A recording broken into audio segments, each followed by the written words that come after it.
साथियों नमस्कार। किसी भी देश, किसी भी समाज और किसी भी राज्य प्रांत का आपने विकास अगर देखना, उसके विकास का पैमाना अगर कुछ है तो वो है शिक्षा व्यवस्था। अगर समाज में अच्छी शिक्षा है, अच्छी व्यवस्था शिक्षा की है, तो वो समाज, वो देश, वो प्रांत, वो इलाका और वो परिवार तरक्की करता है। जिस परिवार में शिक्षा नहीं है, जिस इलाके में शिक्षा नहीं है, किसी जिले का आप मामला ले लीजिए, किसी प्रदेश का ले लिया या देश का ले लिए, अगर शिक्षा व्यवस्था ठीक नहीं है, आप जितना मर्जी डंका पीट लीजिए, वो केवल डंका भर होकर के रह जाएगा। हम बात हरियाणा की शिक्षा व्यवस्था को लेकर के करना चाह रहे हैं। बहुत से साथियों का हमारे पास फोन आया कि आप इस पर आवाज उठाइए, और निश्चित तौर पर हम भी ये मान रहे थे कि इस पर आवाज उठानी चाहिए। नव निर्माण पार्टी शिक्षा व्यवस्था को लेकर के बहुत संजीदगी से चिंतित भी है और सोच भी रही है। हरियाणा में मौजूदा सरकार मनोहर लाल खट्टर और जेजेपी की गठबंधन कहें या ठगबंधन सरकार चल रही है, और इन्होंने बहुत कायदे से शिक्षा को धराशाही या उस व्यवस्था को पैरालाइसिस करने का काम बाखूबी तरीके से निभाने का काम किया। हम बात इसलिए कह रहे हैं कि इन्होंने नए स्कूल बनाने की तो छोड़ दीजिए, जितने स्कूल है उनको एक तरीके से खत्म करने का काम इन्होंने कर दिया। क्योंकि उसके पीछे कारण ये है कि अगर सरकारी स्कूल की व्यवस्था खराब की जाएगी, उनको बदनाम किया जाएगा, वहां शिक्षा अच्छी नहीं होगी, तो कौन माँ बाप अपने बच्चों का भविष्य बर्बाद करने के लिए सरकारी स्कूलों में अपने बच्चों को भेजेगा। आवाज भी सोशल मीडिया पर भी उठती है, और समाज में आप जहां भी बैठेंगे वहां भी आपको ये आवाज सुनाई देने को मिलेगी कि यहां तक कि सरकारी टीचर जो स्कूलों में पढ़ाते हैं, वो अपने बच्चों को शिक्षा दिलवाने का काम प्राइवेट स्कूलों के माध्यम से करवाते हैं। चाहे आप किसी मंत्री के बच्चों को ले लीजिए, विधायक एमपी के बच्चों को ले लीजिए, या ऑफिसर्स के बच्चों को ले लीजिए, आपको 100% बच्चे प्राइवेट स्कूलों में जाते दिखाई देंगे।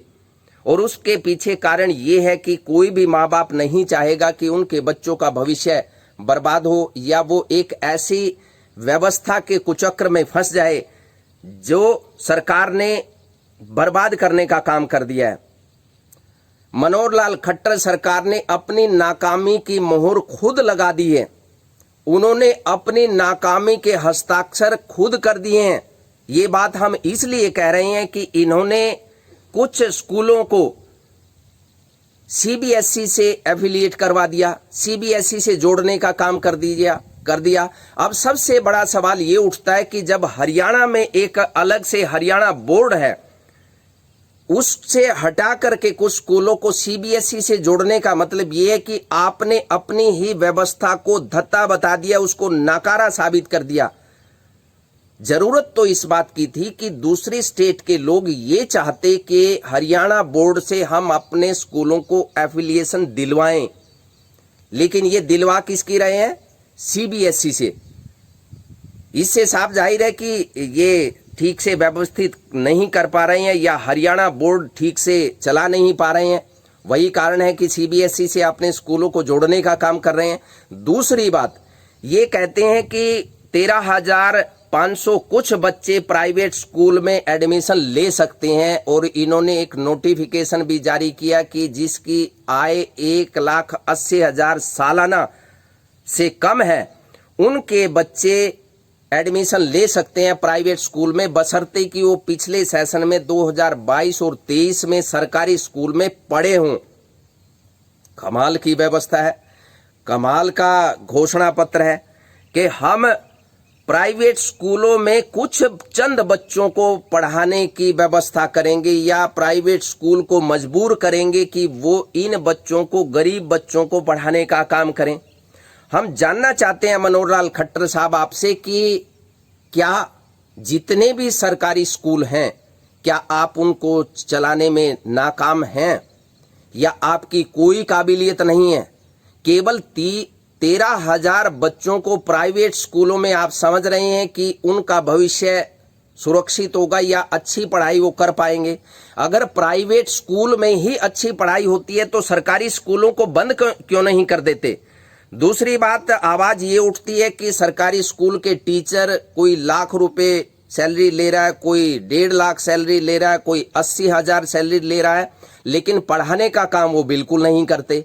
अगर वो पढ़ाने का काम नहीं कर रहे हैं तो फिर आप पूरे स्कूलों को बंद कर दीजिए और जितने भी प्रदेश में बच्चे हैं, चाहे वो तीसरी से +2 तक के हैं या पहली से +2 तक के हैं, उन सभी बच्चों को प्राइवेट स्कूल में भेजने का काम कर दीजिए और ये कह दीजिए कि हमारे बस की बात नहीं है सरकारी स्कूलों को चलाना। अगर आप सरकारी स्कूलों को चलाने का दम रखते हैं या दम भरते हैं, आप खुद को ये साबित करते हैं कि हम किसी भी चुनौती को स्वीकार करते हैं, हालांकि 9 साल से ज्यादा का समय हो चुका है, आप उस व्यवस्था को ठीक नहीं कर पाए हैं, जबकि जरूरत इस बात की थी कि सरकारी स्कूलों को प्राइवेट स्कूलों से भी अच्छा बना दिया जाना चाहिए था। लेकिन उसके लिए दृढ़ इच्छा शक्ति चाहिए और कुछ करने का जज्बा चाहिए जो आपके अंदर नहीं है। आप केवल रैलियां करके, आप केवल अपने ऐशो आराम पर पैसा खर्च करके, आप मर्सिडीज या लैंड रोवर कार खरीद करके, अपने लिए हेलीकॉप्टर खरीद करके और रैलियों में दुनिया भर के घोषणा पत्र जारी करके, घोषणा करके वाहवाही लूटने का काम कर रहे हैं और केवल आपके कुछ चाटुकार लोग आपको यशस्वी मुख्यमंत्री और ना जाने किस किस प्रकार के मुख्यमंत्री की उपाधि आपको देते हैं, जबकि हकीकत ये है हरियाणा के अंदर शिक्षा का बंटा धार हो चुका है। हम जानना चाहते हैं केवल 13,000 बच्चों के लिए ही क्यों?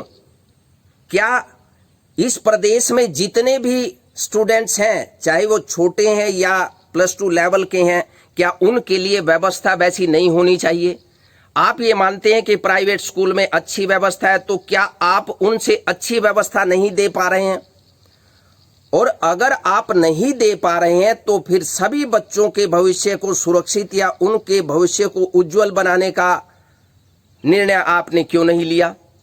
केवल 13,000 बच्चों का एडमिशन के प्राइवेट स्कूलों में हम करवाएंगे और वाहवाही लूट करके लोगों की वोट लूटने का काम आप कर रहे हैं। ये षड्यंत्र है और इस षड्यंत्र में इस प्रदेश का चाहे गरीब व्यक्ति हो चाहे अमीर व्यक्ति हो फंसने वाला नहीं है। और केवल गरीब बच्चों की ही क्यों, चाहे मध्यम तबके का व्यक्ति सबसे ज्यादा टैक्स देने का काम करता है। मध्यम तबके के लोगों की जेब, चाहे वो प्रदेश की सरकार है, मनोहर लाल खट्टर की सरकार है, चाहे केंद्र में मोदी की सरकार है, वो मध्यम तबके के लोगों की जेब सबसे ज्यादा काटने का काम करती है।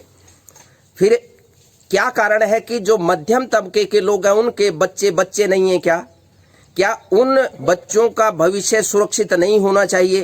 क्या मध्यम तबके के लोगों के बच्चों के लिए आप कुछ नहीं सोच सकते या आप केवल वोट की राजनीति करते हैं?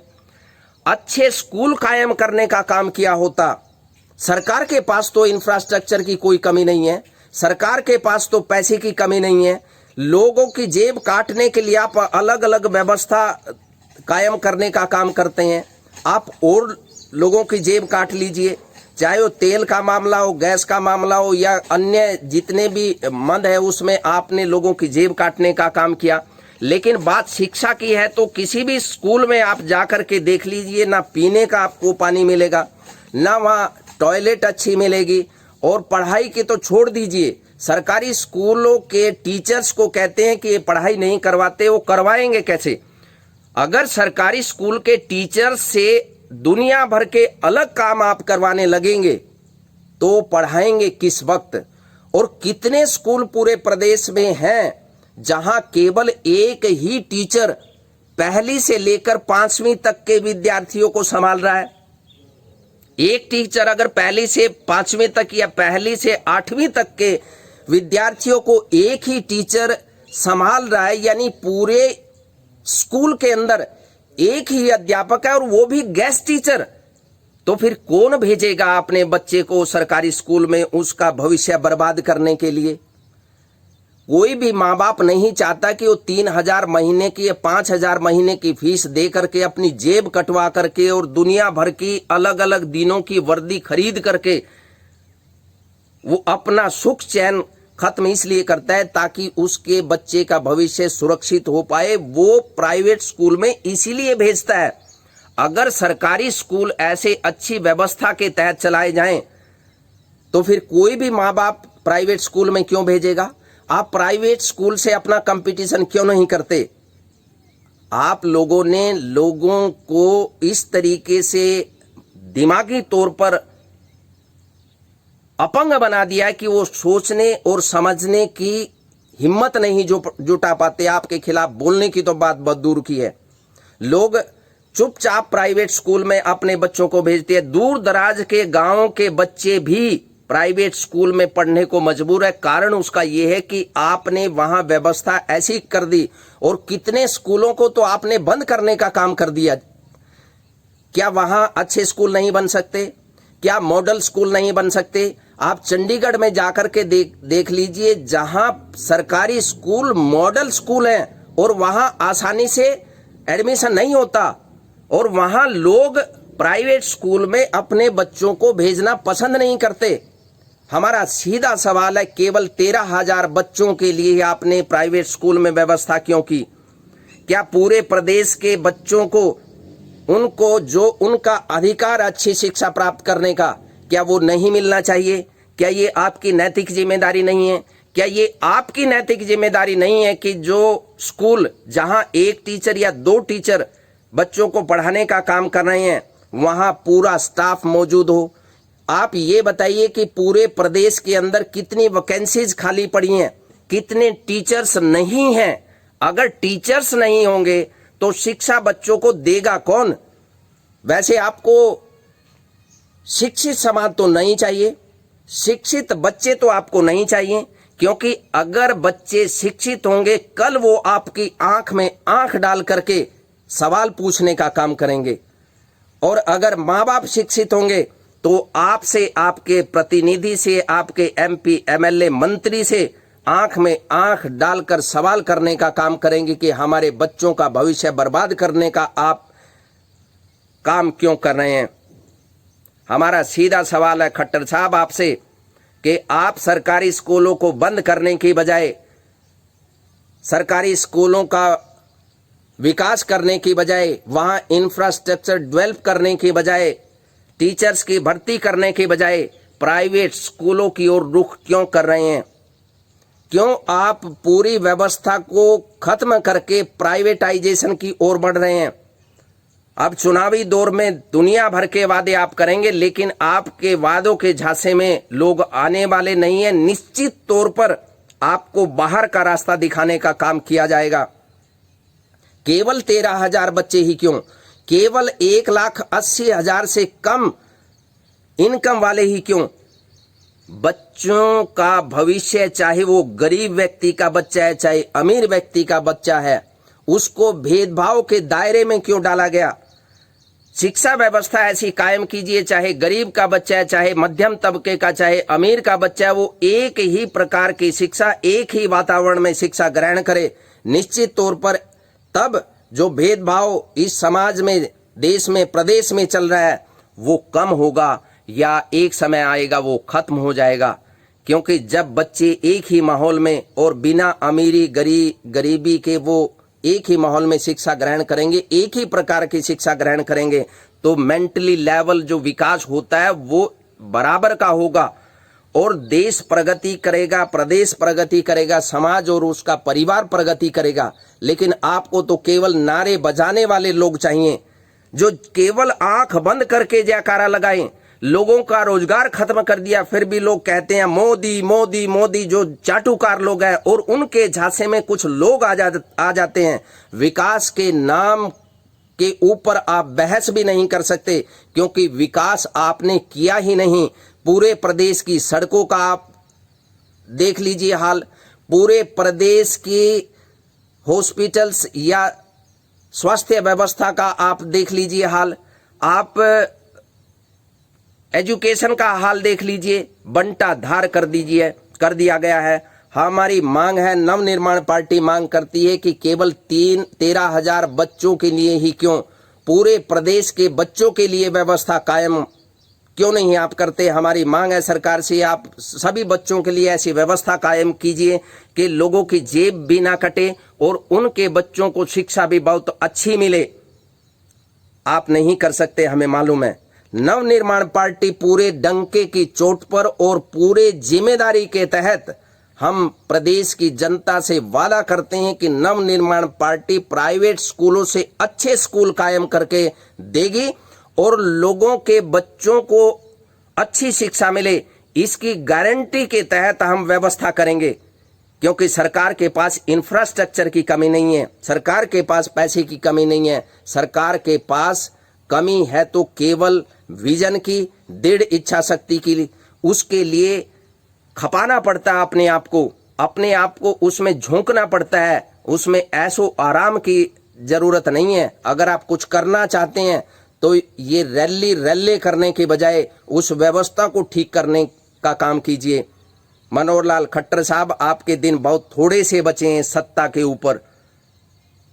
निश्चित तौर पर प्रदेश की जनता बड़ा फैसला लेने जा रही है, क्योंकि जो सरकार लोगों को अच्छा स्वास्थ्य व्यवस्था नहीं दे सकती, अच्छी शिक्षा उनके बच्चों को नहीं दे सकती, इस प्रकार सिस्टम को पैरालाइसिस करने का काम करेगी, निश्चित तौर पर लोग उसे बाहर का रास्ता दिखाने का काम करेंगे और दिखाने का काम करना चाहिए। क्योंकि कोई भी सरकार अगर 5 साल के बाद रिपीट होती है तो वो एक तानाशाही की ओर बढ़ जाती है, वो लोगों की नहीं सुनती है, वो इस प्रकार के निर्णय करने लगती है कि उनको ये लगता है कि हमारी पुश्तैनी सीट है ये, हमारे बाप दादा ने जिस तरीके से राजा महाराजा राजकुमार बना करके राजकुमारों को गद्दी दे दिया करते थे, इसी प्रकार ये सोच रहे हैं कि ये गद्दी तो हमारी पुश्तैनी हो गई। इससे पहले कांग्रेस भी ऐसा समझा करती थी, उनका हाल आप देख लीजिए क्या कर दिया है। शिक्षा व्यवस्था खत्म करके आप प्रदेश का विकास नहीं कर सकते, देश का विकास नहीं कर सकते, समाज का विकास नहीं कर सकते।